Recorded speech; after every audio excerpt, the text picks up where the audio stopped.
Today we will start with the sound. Whatever we hear is sound. Definition sound की क्या होती है? अगर हम साउंड की डेफिनेशन की बात करें तो क्या होती है?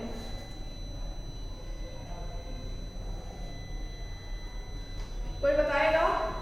Define sound. अगर मैं साउंड की बात करूं तो साउंड क्या होता है? ये तो आपको पता है बेटा कि साउंड हमको सुनाई देता है, मतलब इट इज अ हियरिंग, एक तरह से आप कह सकते हो कि जो सुनाई देता है। अगर मैं साउंड की बात करूं तो it is a hearing sensation. क्या है ये? It is a hearing sensation.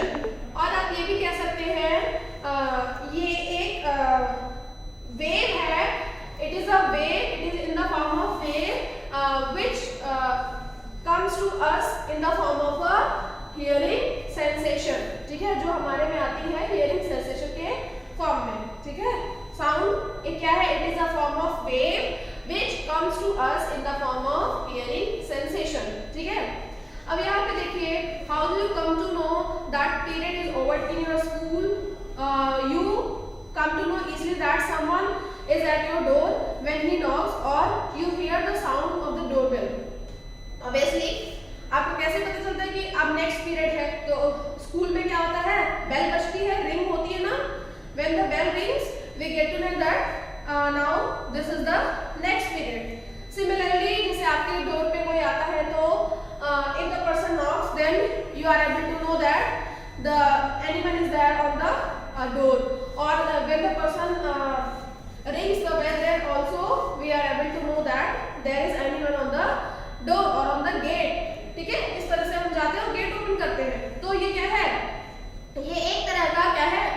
This is due to the sound, and sound is the hearing sensation. ये क्या है? एक हियरिंग सेंसेशन है। ठीक है, साउंड जो है वो हमारी लाइफ में बहुत इंपॉर्टेंट रोल प्ले करता है बेटा, because only through sound we can communicate with each other. If the sound will not be there we won't be able to communicate with each other. ठीक है, communication process will not be so much easier if the sound will not be there। Sound is produced basically, if we will say then we can say that the sound is produced by the various instrument, various objects, like if we are talking about the musical instrument, the sound is basically it is produced by the instrument like the flute, tabla, harmonium। ठीक है, इन सबसे sound produce होता है। अब now how the sound is produced, how it travels from one place to another, and how do we hear the sound, and why are the some sounds louder than other?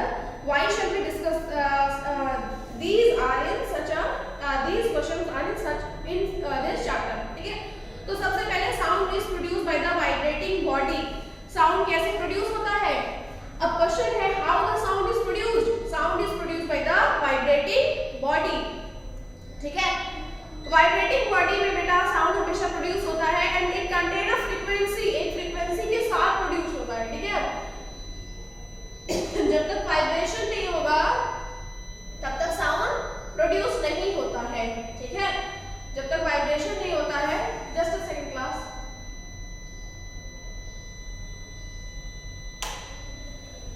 जब तक vibration नहीं होगा तब तक sound will not B produce. ठीक है, आप देखो जैसे मान लो किसी ने डोरबेल बजाई, ठीक है, anyone has rang the doorbell, then what happened? The vibrations, the particles are in the motion. Vibration होगा, पार्टिकल्स मोशन में आएंगे, पार्टिकल मोशन में आने की वजह से वाइब्रेशन होगा, और उसी वाइब्रेशन की वजह से क्या होता है? We come to know that the sound is coming from any place, या फिर डोर से आ रही है, या फिर गेट से आ रही है, या फिर मम्मी बुला रही है तो किचन से आ रही है। जहां से भी आवाज आ रही है वो किसके थ्रू आ रही है? सेंसेशंस के थ्रू आ रही है, वाइब्रेशंस के थ्रू आ रही है। ठीक है, कोई भी चीज वाइब्रेट करना शुरू करती है तो पार्टिकल्स आपस में टकराना शुरू करते हैं, जिसकी वजह से क्या होता है? कोलैप्सिंग होती है पार्टिकल्स की, और साउंड हम तक सुनाई देता है। यहाँ पे देखिए एक एक्टिविटी ली गई है बेटा, टेक अ मेटल प्लेट और pan, hang it on the convenient place in such a way that it does not touch any wall. Now strike with the stick. Do you hear a sound? Touch the plate, pan gently with your finger. Do you feel the vibration? Obviously, आप एक pan ले लीजिए, pan को wall के touch से मत, ऐसे ही without touching the wall आप उसको एक जगह हैंग कर दीजिए। When you will hang that pan when you touch that particular pan with a stick, ठीक है, जब आप उसको स्टिक से टच करेंगे, स्ट्राइक करेंगे with a stick, then what happened? After the certain time you will hear a sound, आप एक वाइब्रेटिंग साउंड सुनेंगे, ठीक है बेटा। अब जो वो वाइब्रेटिंग साउंड है, जब आप उस मेटल प्लेस को टच करेंगे तो क्या ऑब्जर्व होगा आपका? आप ऑब्जर्व करेंगे कि वो वाइब्रेट कर रहा है। अच्छा, ये एग्जांपल तो चलो हैंग करना हो, हैंग करने से छोड़ दो, आपके घर में, सबके घर में पैन होगा, पैन भगोने जिसको हिंदी में कहते हैं, पैन होगा ना। कभी कभी देखो पैन जो है वो हाथ या किसी चीज से लग के बहुत अजीब सी आवाज करता है ना, जो आवाज होती है that is due to the vibration. अगर आप उसको टच करेंगे तो हल्का सा वाइब्रेशन आपको उसमें फील होगा। या फिर एक काम करो सब लोग, अगर बोल रहे हो तो अपने गले को टच करिए, अपने नेक रीजन को टच करिए। जब नेक रीजन को टच करेंगे तो आपको हल्का सा वाइब्रेशन सुनाई देगा, सॉरी फील होगा आपको वाइब्रेशन फील होगा। अगर आप अपने नेक रीजन को टच कर रहे हैं, गले को टच कर रहे हैं, तो what you observe, you will observe that there is a vibration. Touch करके देखो, सब लोग कुछ बोलो और टच करके देखिए। अगर आप यस मैम भी बोलते हैं तो भी आपको वो वाइब्रेशन फील होगी अपने नेक रीजन में, आगे के साइड, फ्रंट साइड में आप अपने नेक रीजन को टच करेंगे तो you will feel the sensation that is vibration, ठीक है। हाँ बोलो।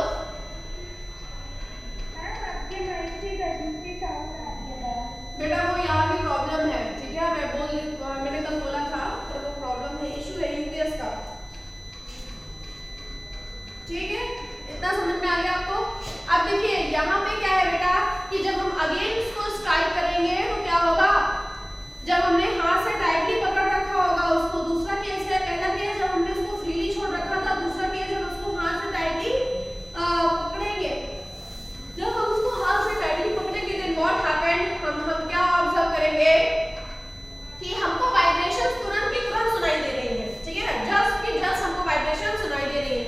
तो क्या है, vibration is the back and fourth movement, ठीक है। वाइब्रेशन क्या है, it is the back and fourth movement and sound moves in this way only. Sound जो है वो बेटा हमेशा बैक एंड फोर्थ मूवमेंट में ही मूव करता है। अभी बैक एंड फोर्थ मूवमेंट क्या होता है मैं आपको बता दूं, देखो यहाँ पे आपको बैक एंड फोर्थ मूवमेंट समझ में आ जाएगा। देखो जैसे मान लो ये एक वेव है, ये एक साउंड की वेव है, ठीक है, इस तरह से आ रही है ये, ठीक है। तो इधर वाला जैसे देखो क्या होता है, ये आपका ऊपर वाला यहाँ से यहाँ तक की जो डिस्टेंस होती है वो क्रस्ट होती है और नीचे वाले की ट्रफ होती है, ठीक है, थ्रू जिसको कहते हैं, ठीक। इनके बीच की जो डिस्टेंस होती है उसको हम वेवलेंथ कहते हैं। एक वेव की जो लेंथ होती है that is called the wavelength, ठीक है, एक वेव की लेंथ वेवलेंथ होती है। अब बैक एंड फोर्थ मूवमेंट क्या होता है कि साउंड एस डायरेक्शन में ऐसे गया, ठीक है, पहले ऊपर गया दैट इज द बैक, फिर नीचे से फिर ऊपर आया दैट इज द फोर्थ, मतलब वापस जाके उसी जगह पे आना is the back and fourth movement, ठीक है। तो बैक एंड फोर्थ मूवमेंट जो है वो this is due to the wave, वो वेव की वजह से होता है हमारा, ठीक है, साउंड वेव की वजह से होता है। और साउंड वेव हमेशा बेटा ऐसी ही डायरेक्शन में मूव करती है, इस तरह से आप देख सकते हैं, साउंड वेव हमेशा इस डायरेक्शन में मूव करती है, ठीक है, ऊपर से यहाँ तक। दो वेव के बीच का जो डिस्टेंस होता है, मतलब यहाँ से लेकर यहाँ तक का, दो वेव के बीच का डिस्टेंस, उसको हम कहते हैं वेवलेंथ। वेवलेंथ इज डिस्क्राइब्ड और it can be written with the help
यहाँ पे देखिए, एक सेकेंड में,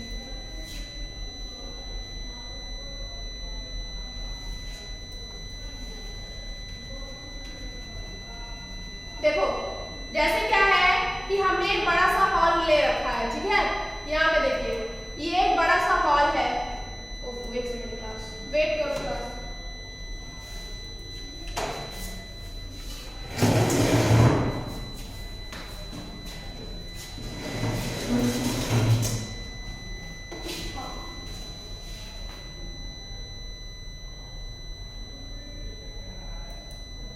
देखिए जैसे यहाँ पे एक मैंने बड़ा सा हॉल ले लिया, बैक एंड फोर्थ मूवमेंट समझा रही हूँ आपको, ठीक है। एक ये हॉल है, हॉल जो है उसका जो छत है वो इस साइड टाइप का है, ठीक है। क्या होता है, मान लो a boy is standing on this position, इस पोजीशन पे एक बच्चा खड़ा हुआ है। आपको ये डायग्राम दिख रहा है ना? Yes, ma'am. ठीक है, एक बच्चा यहाँ पे खड़ा हुआ है, ठीक है। ये पूरा हॉल है और ये पूरा बंद है, ये रूम बंद है पूरा, ठीक है। ये इस तरह से बंद है, ठीक। अब देखो मान लो इसने कोई आवाज लगाई, आवाज गई यहाँ से इस तरह से होके, ठीक है। आवाज यहाँ से वापस यहाँ से गई और जो ये वॉल है इससे क्या हुई, इससे टकरा के वापस आई, ठीक है। यहाँ से गई, इससे टकरा के वापस आई, यहाँ से गई, इससे टकरा के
कोई दूसरा बच्चा है इधर स्टूडेंट है, इसको सुनाई देगा, लेकिन मेरी साउंड मुझे भी तो सुनाई दे रही है वापस, है कि नहीं? मेरी साउंड मुझे भी तो वापस सुनाई दे रही है ना। अब मैं जो बोल रही हूँ वो आपको सुनाई दे रहा है, ठीक है, इट इज ओके, बट जो मैं बोल रही हूँ वो मुझे भी तो सुनाई दे रहा है। आई कैन ऑल्सो लिसन और I can also here my voice, मैं अपनी भी आवाज सुन सकती हूँ और मैं आपकी भी आवाज सुन सकती हूँ। This is called the back and fourth movement, इसी को हम बैक एंड फोर्थ मूवमेंट कहते हैं बेटा। समझ में आया ना आपको अब कि आप अपनी ही वॉइस सुन सकते हैं, और सुनने के लिए क्या है, एक मीडियम की नीड है, और मीडियम यहाँ पे एयर है। किसी भी चीज से आपकी साउंड जो वाइब्रेशन है वो निकल के जाती है और टकरा के वापस आती है, तो फिर हमारे कानों को सुनाई देती है, that is called the sound. जैसे मैंने साउंड वर्ड बोला, मैंने बोला साउंड, साउंड क्या हुआ, अब साउंड जब मैंने बोला तो मेरे आसपास के जितने एयर के छोटे छोटे पार्टिकल्स होंगे, जैसे देखो मैं एग्जांपल यहाँ पे फिर से आपको दिखाती हूँ, ये देखो आपको बहुत आसानी से समझ में आ जाएगा कि हमारी जो हियरिंग कैपेसिटी होती है वो बेसिकली किस तरह से होती है। जैसे मान लो एक बच्चा यहाँ पे खड़ा हुआ, स्टूडेंट इज देयर, एक स्टूडेंट है यहाँ पे, ठीक है, ये एक स्टूडेंट है और इसने एक वर्ड प्रोड्यूस किया, यहाँ पे इसने एक वर्ड निकाला, that is called the sound, ठीक है, SOUND, इसने साउंड बोला, ठीक है।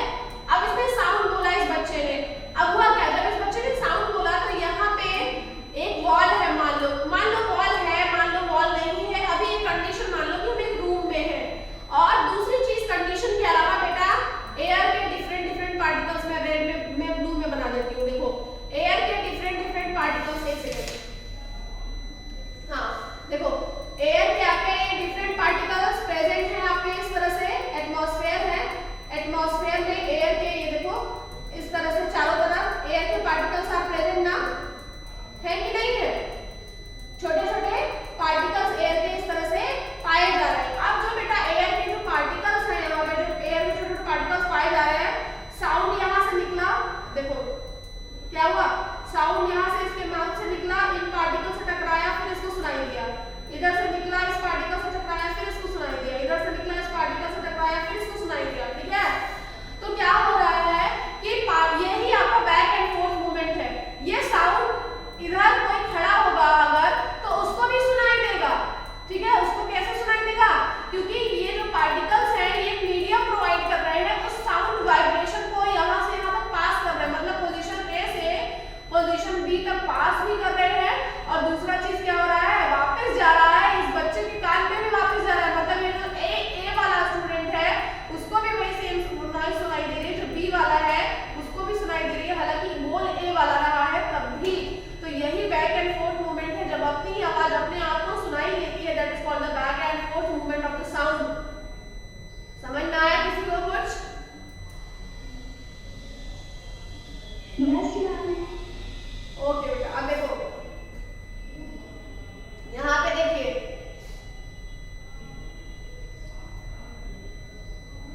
यहाँ पे देखो क्या है कि we see that the vibrating object produce the sound. In some cases the vibrations are easily available to us, but in the most of cases their amplitude is so small that we cannot see them, however we can feel them.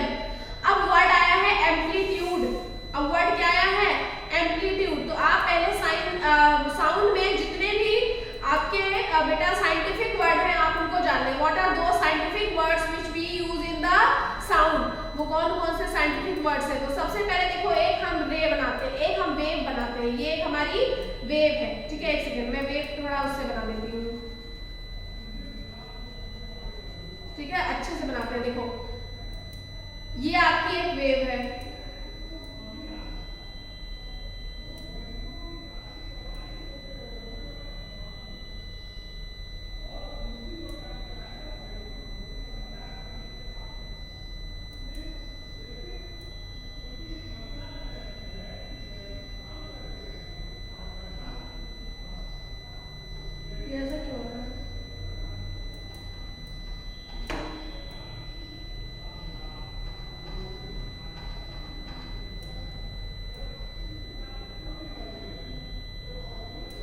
देखो अब मैं एक sound wave बनाती हूँ, उसके बाद आपको समझ में आएगा।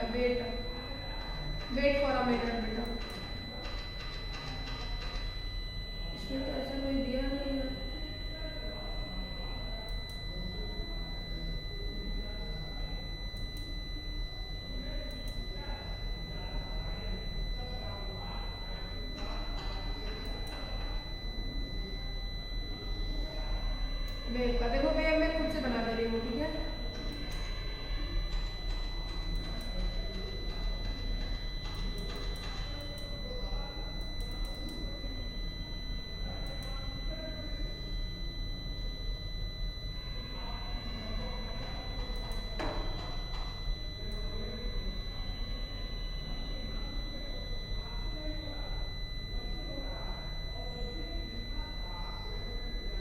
ये आपकी वेव होती है, ठीक है।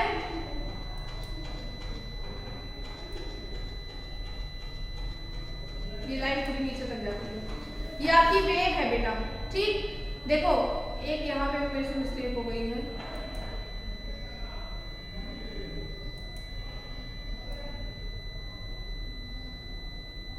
वेट करो, वेट, यहाँ थोड़ा गलत बन गया। मैं सही डायग्राम बना के बताऊंगी तभी आपको समझ में आएगा, वरना नहीं समझ में आएगा। मैं फिर से बनाती हूँ डायग्राम, ठीक है।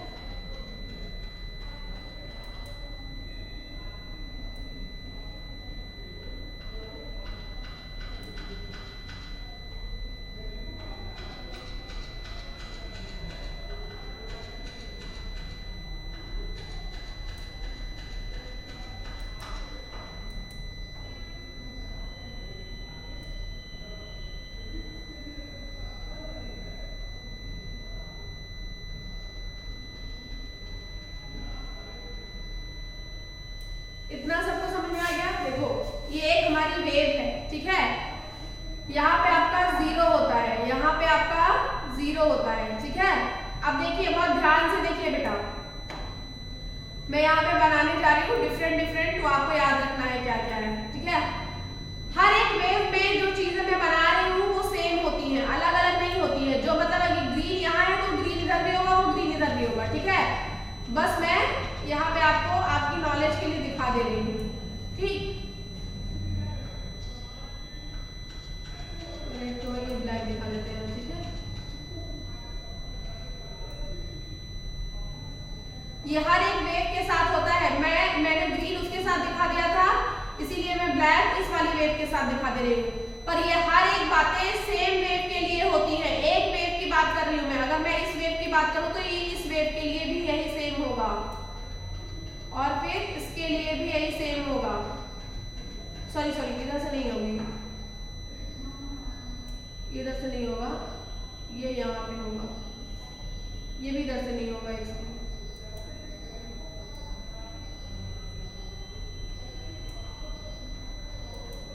ये यहाँ के लिए है ये, और दूसरा हमारा ये, ठीक है।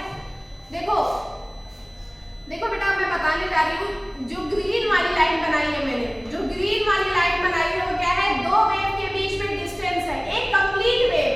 अगर मैं आपको एक कंप्लीट वेव की बात करूँ तो हमारी जो कंप्लीट वेव है वो कहाँ से स्टार्ट हो रही है, देखो वो स्टार्ट हो रही है 0 पॉइंट से, यहाँ से भी ये वेव स्टार्ट हो रही है, और यहाँ से चलते हुए देखो, जो फिर मैं इसके ऊपर वॉयलेट से बना रही हूँ, ये वेव यहाँ से स्टार्ट हो रही है, पहला इसका यहाँ पे खत्म हो रहा है, फिर यहीं से ये आके यहाँ तक आ रही है। तो मतलब ये वेव हमारी, एक वेव हमारी इतनी दूर तक आई है, समझ में आया। जो आपको पर्पल वाला दिख रहा होगा, इसके ऊपर मैं ब्लू लगा देती हूँ, तो देखो ब्लू कलर का दिखेगा। ये जो वेव है आपकी यहाँ से शुरू हुई है, स्टार्टिंग पॉइंट से यहाँ तक आई ऊपर में, ठीक है, फिर नीचे से होके इधर आती है। ये लॉन्गिट्यूडनल वेव्स हैं आपकी बेटा, these are called the longitudinal waves, ठीक है। ये लॉन्गिट्यूडनल वेव का मैं बना रही हूँ, समझ में आया ना। तो अब देखो ये वेव आपकी एक कंप्लीट वेव है, मतलब इस पोजीशन से जहां से मैंने ब्लू वाला बनाना बंद कर दिया, वहां से हमारी दूसरी वेव शुरू हो गई, समझ में आया। तो this is the one way, I am talking about the only एक वे, सिर्फ एक वे। वे मतलब होता है किरण, ठीक है, वे मतलब होता है रे मतलब किरण, ठीक है। तो एक वेव की बात कर रही हूँ मैं, अगर if I am talking about the one way, that is one wave. अगर मैं वन वेव की बात कर रही हूँ तो यहाँ से यहाँ तक का वन वेव का जो डिस्टेंस है, this is called the amplitude. इसको हम क्या कहते हैं बेटा, this is called the amplitude, AMPLITUDE, ठीक है।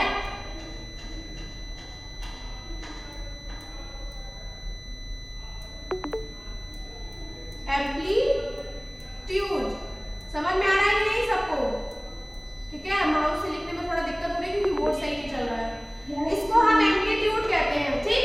ये जो हमारी एक वेव है, मतलब एक तरह से कह सकते हैं कंप्लीट वेव है, उस दो वेव्स के बीच का जो डिस्टेंस है that is called the amplitude, उसको हम एम्पलीट्यूड कहते हैं, समझ में आया। अब देखो जो मैंने ब्लैक से बनाया है, ऊपर साइड है, ऊपर वाली रो में मैंने ब्लैक से बनाया है ना बेटा, ये देखो ये वाली लाइन जो है, तो ये वाली लाइन जो है आपको दिख रही है, यहाँ से यहाँ तक की डिस्टेंस, मतलब अगर हम इस डिस्टेंस को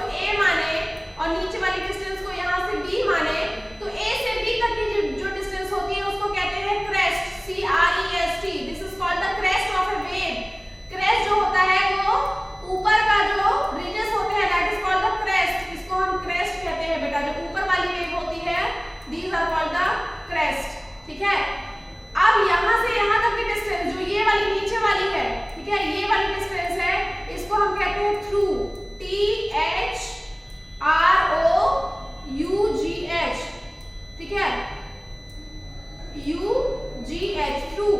क्रेस्ट और थ्रू दो चीजें होती है किसी भी वेव में, ठीक है।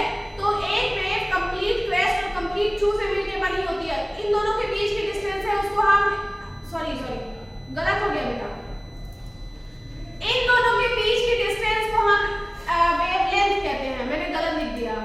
इसको हम एम्पलीट्यूड नहीं कहते, सॉरी मैं भूल गई थी, इसको हम वेवलेंथ कहते हैं, कंफ्यूज मत होना। This is called the wavelength. एक वेव की जो लेंथ होती है उसको हम वेवलेंथ कहते हैं, वेव की लेंथ, ठीक है। This is called the wavelength. तो जो दो वेव के बीच की लेंथ है that is called the wavelength. Amplitude क्या है, ठीक है। अब देखो जो आपका ये ऊपर वाला पार्ट है बेटा, देखो कोई भी रे जो है, वेव जो है, देखो एक ये ऊपर तक गई है और एक ये नीचे तक गई है ना। तो जो ऊपर वाला पोर्शन है, लाइन की बात नहीं कर रही हूं मैं, जो लाइन है ये गलत है, लाइन की बात नहीं कर रही हूं, सॉरी। यहाँ पे I am not talking about the line, I am talking about the रे, सॉरी जो उसका ऊपर का पोर्शन है, ये जो उसका ऊपर का पोर्शन है, इस पर्टिकुलर वाली रे में देखिए जिसमें मैंने ग्रीन कलर का पेंसिल यूज करा है, इसमें देखो, इसमें जो ये ऊपर वाला पोर्शन है इसको हम क्रेस्ट कहते हैं। ऊपर वाले पोर्शन को हम क्या कहते हैं, क्रेस्ट कहते हैं। और ये नीचे वाले पोर्शन को बेटा थ्रू कहते हैं। ये जो नीचे वाला पोर्शन है this is called the through. मैं कंफ्यूज हो गई थी। जो आपका ये दो, ये जो है, ये जो ब्लैक ब्लैक यहाँ पे अब जो मैं ग्रीन ग्रीन बना रही हूँ, ये जो डिस्टेंस है इसको हम किसी डिस्टेंस को हम एम्पलीट्यूड कहते हैं। किसी भी रे का जो एम्पलीट्यूड होता है वो यही होता है, this is called the amplitude. इसी को हम बेटा एम्पलीट्यूड कहेंगे किसी भी वेव में, ठीक है। This is called the amplitude.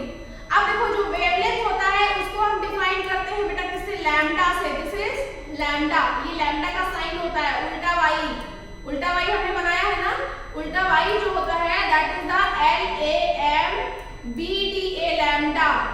Lambda से डिनोट करते हैं। तो कहीं भी आपको अगर ये वर्ड दिखता है जस्ट लाइक ये, ठीक है, ये वर्ड दिखता है इसका मतलब ये वेवलेंथ है, ठीक है, वेवलेंथ। इसके बाद हम वेव के फ्रीक्वेंसी की बात करते हैं। फ्रीक्वेंसी आप F से डिनोट करोगे। जो फ्रीक्वेंसी होती है it is denoted by the F।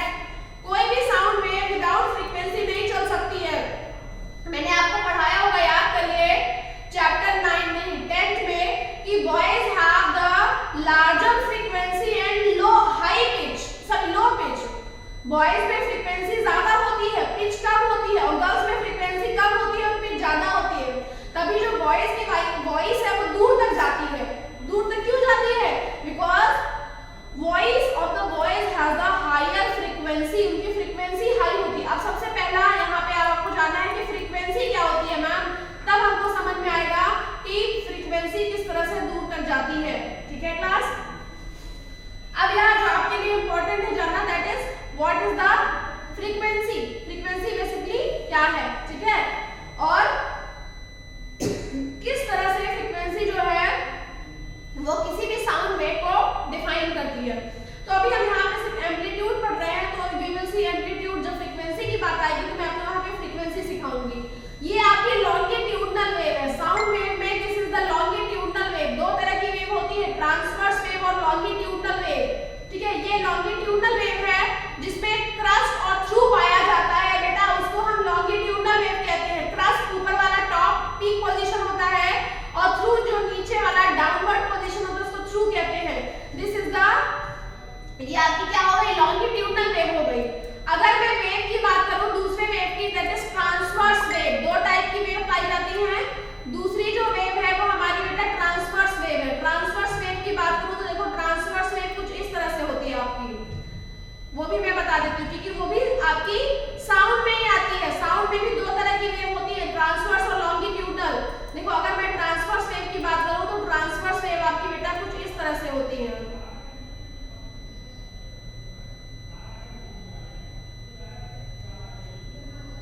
Sorry ये बाहर से चला गया माउस की वजह से, ठीक है। देखो दोनों में डिफरेंस क्या है, दोनों में बेसिक डिफरेंस, इसमें सिर्फ आपका क्रेस्ट पाया जा रहा है, थ्रू है ही नहीं। इस वेव में आपका सिर्फ क्रेस्ट पाया जा रहा है, थ्रू नहीं है। जबकि आपकी लॉन्गिट्यूडनल वेव में आप देख सकते हो आपका क्रेस्ट और थ्रू दोनों पाया जा रहा है, ठीक है। तो साउंड वेव जो होती है बेटा उसमें आपका ये आपकी this is the longitudinal waves. ये लॉन्गिट्यूडनल वेव्स है जो क्या करती है, जो which contain the crest through amplitude and wavelength, ठीक है।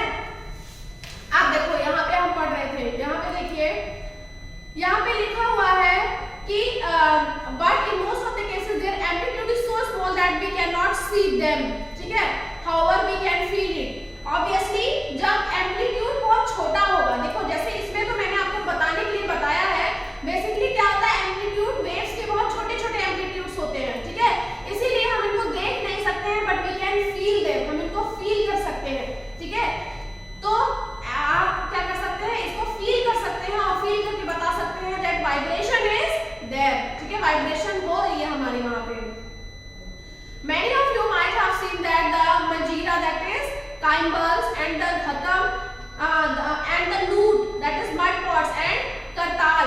These musical instruments are commonly used in many parts of our country. These instruments are especially beaten or struck.